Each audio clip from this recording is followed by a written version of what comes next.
isip tawhanon nini nga kalibutan, kitang tanan mobati og mga discouragement, kitang tanan mobati og mga failure sa kinabuhi.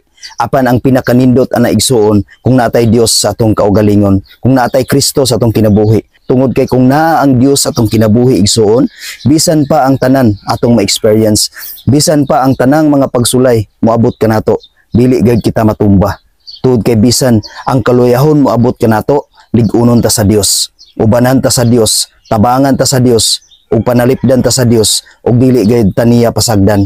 Tungod kay siya man ang atong gisaligan, siya man ang atong kalig-on, siya man ang atong magdadasig, siya man ang atong magtatambag. Tungod kay dili kalikayan, isip tawhanon nini nga kalibutan, maka-experience gayud kita ni ana. Walay makalikay ni ana igsuon, ang tanan Kristohanon o dili Kristohanon, mubati og mga kasakit, mubati og mga kaluya, mubati og mga failure sa kinabuhi. Apan ang nakanindot kung ang imong magtatambag ug ang imong magdadasig mao ang Dios, walay lain.